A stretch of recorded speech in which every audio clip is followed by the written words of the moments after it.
Vamos lá, senhores, eu sou Mário Sobral do Jornal Segurito em mais uma edição aqui do SST, o canal. E como você já sabe, nessa nova série de vídeos nós estamos indicando livros. E vamos comentar um pouco sobre esse livro. Então, o livro que eu vou indicar hoje é o livro Risco, John Adams, da editora Senac. Excelente! E eu vou começar lendo a contracapa, para você ver como é bom o livro. O que mais fascina as pessoas? O piloto intrépido que venceu inúmeros campeonatos e perdeu a vida numa curva, ou o piloto cauteloso que se aposentou sem grandes conquistas? O investidor precavido que deposita todo mês religiosamente 5% do seu salário, ou o investidor arrojado que num único dia ganha e perde somas astronômicas? O risco nos torna desprevenidos, mas é também o maior responsável pelo prazer que sentimos quando superamos com êxito um desafio. Percebe como o risco, a gente tenta muito a prevenção, mas o risco é muito atraente. E é um pouco sobre isso que esse livro fala. E aí eu vou ler um trechinho aqui, que eu achei bem interessante. Olha lá. Para descrever o comportamento de um motorista que faz uma curva na estrada, sua velocidade será influenciada pela recompensa do risco, as quais podem variar desde chegar à igreja pontualmente, até impressionar seus amigos com a sua habilidade ou coragem. A velocidade também será influenciada por sua percepção do perigo, pois seus temores podem ir da morte, passar pelo custo do reparo após um acidente e chegar ao embaraço. Também dependerá do julgamento do motorista sobre as condições da estrada, há gelo ou óleo na pista, qual é a abertura e inclinação da curva e da capacidade do carro, e em que condições estão os freios, a suspensão, a direção e os pneus. Tudo isso vai passar na cabeça do motorista. Superestimar a capacidade do carro ou a velocidade que a curva pode ser feita com segurança pode causar acidente, reduzindo assim as recompensas que estão em jogo. As consequências em qualquer uma das direções pode variar do trivial ao catastrófico. A literatura sobre ignorância ignora quase universalmente a perda potencial de recompensa advinda de um comportamento seguro demais. Haja vista que sua missão é eliminar todos os acidentes. Percebe como essa mensagem é interessante? Então bora ver um outro exemplo para vocês entenderem melhor o que ele quer passar. Imagina o seguinte, imagina uma empresa que não está nem aí com o sistema de combate a incêndio dela. Os extintores não são recarregados, está tudo a Deus dará. O que essa empresa pode ter? Ela pode ter um acidente, mas ela também pode ter uma recompensa com isso. Qual é a recompensa? Gastar menos. Na cabeça dela, ela está gastando menos. E a recompensa, e caso aconteça alguma coisa, tem um acidente. Ok. Só que ela gastar menos vai acontecer por quê? Justamente pela sua maior propensão a correr risco. Se ela tem uma boa recompensa, ela tem uma maior probabilidade a correr risco. Agora, se acontecer um acidente, ela vai pensar no acidente se acontecer o que com ela? Se ela tiver uma maior certeza, maior informações, ele usa aqui o termo maior perigo percebido. Se ela perceber melhor o perigo, pode acontecer um acidente. Então, imagina o seguinte, se nesta mesma empresa acontece um incêndio. Pode ter certeza que daqui a um ano, quando você for visitar essa mesma empresa, o que vai acontecer? Todos os extintores vão estar recarregados. O que aconteceu? O que mudou? A recompensa não foi tão boa assim. Aquele dinheirinho que ela economizou não valeu a pena. Agora o acidente fez com que ela percebesse melhor o perigo. Essa é a principal mensagem. A gente tem que verificar o que o trabalhador está tendo como recompensa ao querer se arriscar. Sempre ele está ganhando alguma coisa. É tempo, ele está mostrando coragem, ele está ganhando alguma coisa. Nós precisamos conseguir identificar isso. E também nós temos que fazer com que ele perceba melhor o perigo. Ou seja, nós temos que dar informação para ele. Quanto mais informação ele tiver, quanto mais ele achar que é possível acontecer com ele, que já aconteceu na empresa do lado, que já aconteceu na cidade, maior a percepção dele e talvez a recompensa não valha tanto a pena assim. Esse livro é excelente, tá? Risco, John Adams, editora Senac. Espero que tenham gostado. Se gostaram, já sabe, né? Curte aí embaixo. Se inscreve no canal para toda semana receber um vídeo novo sobre segurança do trabalho. E eu aguardo você na próxima semana. Um abraço.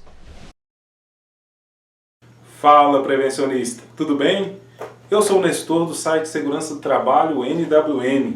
O assunto, né, como você viu no vídeo anterior, nós estamos lendo alguns livros que nós julgamos interessante. Eu vou dar uma lida no livro Ações Acidentárias na Justiça do Trabalho, do Raimundo Simão de Mello.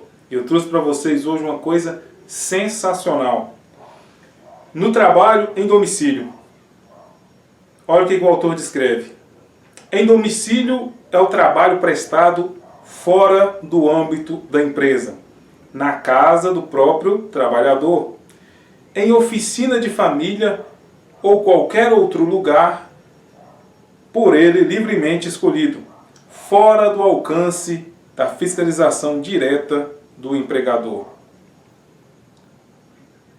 O trabalho executado em domicílio não se diferencia daquele realizado no estabelecimento do empregador, desde que reunidas as condições essenciais para a caracterização da relação de emprego, como prestação de serviço permanente, subordinação hierárquica e a dependência econômica nos termos do artigo 3º da CLT.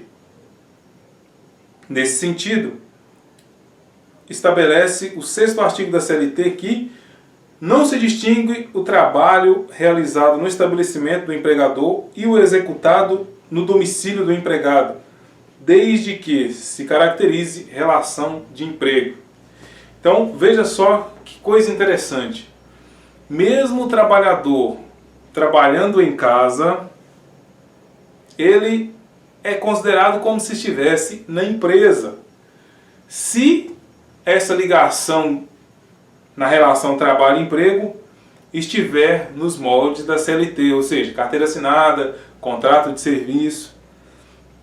Então, o empregador tem que tomar muito cuidado, porque muitas vezes ele contrata o trabalhador, assina a carteira dele para ele trabalhar em casa, ou ele trabalha alguns dias em casa, e o empregador não se preocupa com o trabalhador pelo fato de ele estar trabalhando em casa. Mas, o que a legislação diz?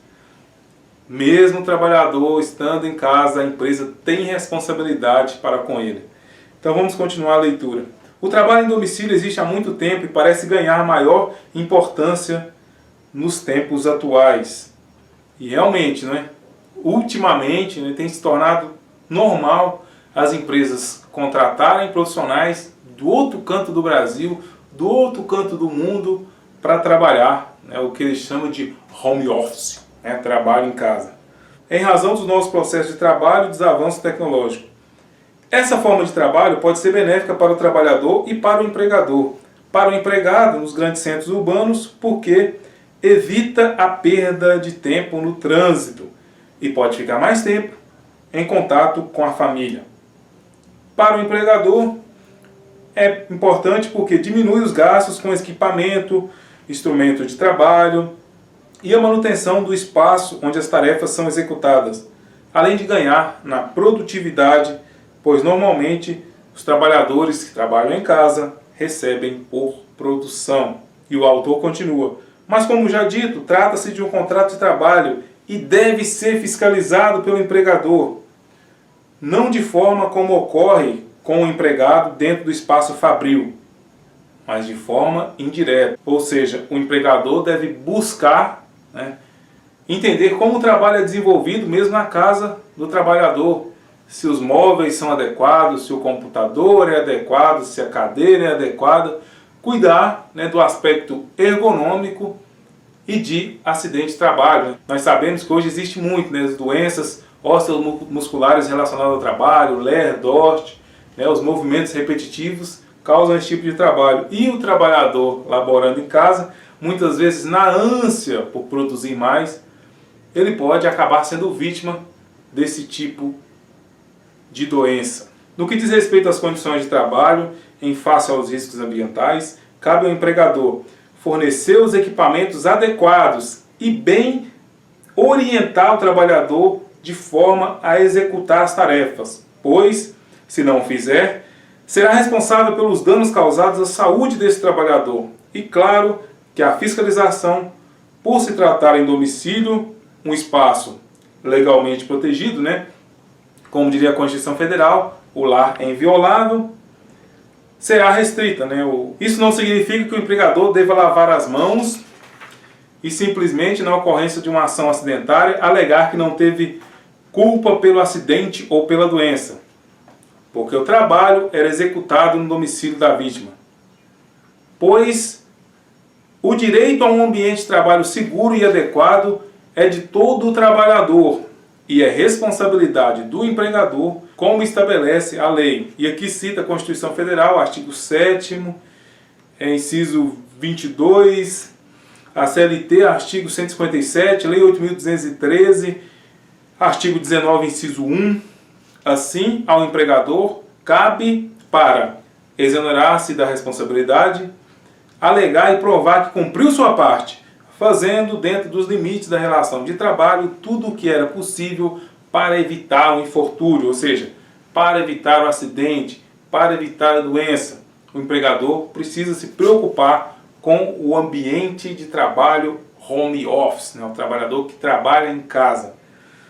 E, para fechar, a gente traz aqui um processo, que eu vou colocar o número dele aqui embaixo, que fala: indenização por danos morais, culpa do empregado em domicílio.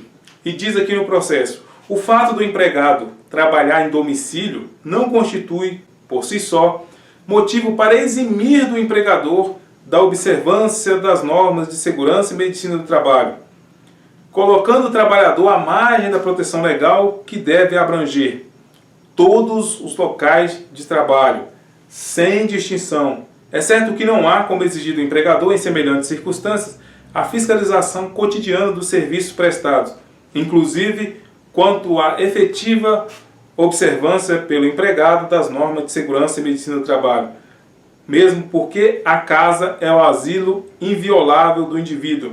Ninguém nela pode penetrar sem o consentimento do morador, salvo em flagrante delito ou desastre, ou para prestar socorro, ou durante o dia por determinação judicial, nos termos da garantia estatuída no artigo 5, inciso 11 da Constituição Federal. O caso julgado ainda nos mostra que, além de fornecer mobiliário adequado e pausas para descanso, o empregador precisa verificar o cumprimento das obrigações primordiais relacionadas à saúde e segurança. E é inegável a culpa do empregador em caso de doença profissional constatada, incidindo sua responsabilidade pela compensação do dano moral sofrido pela obreira. Ou seja, nesse caso aqui, a empresa teve que indenizar a trabalhadora por dano moral, porque essa trabalhadora trabalhava em casa, mas não tinha as devidas condições de segurança. O ambiente de trabalho dela acabou sendo nocivo e ela acabou adoecendo. Portanto, meu amigo e minha amiga, se na sua empresa também tem trabalhadores assim, que trabalham em casa, saiba que o empregador não está livre da sua responsabilidade pelo simples fato do trabalhador laborar em casa. Como nós vimos aqui, a responsabilidade da empresa é muito grande. E é grande até mesmo quando o trabalhador presta serviço dentro da sua própria casa, desde que haja entre esse empregado e esse empregador uma relação de emprego ou uma relação de vínculo prevista pela CLT.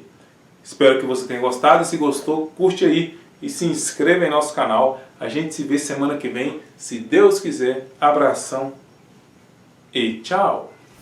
Olá, eu sou o Nestor do site Segurança do Trabalho NWM. Olá, eu sou o Mário Sobral. E juntos estamos fazendo SST é o canal.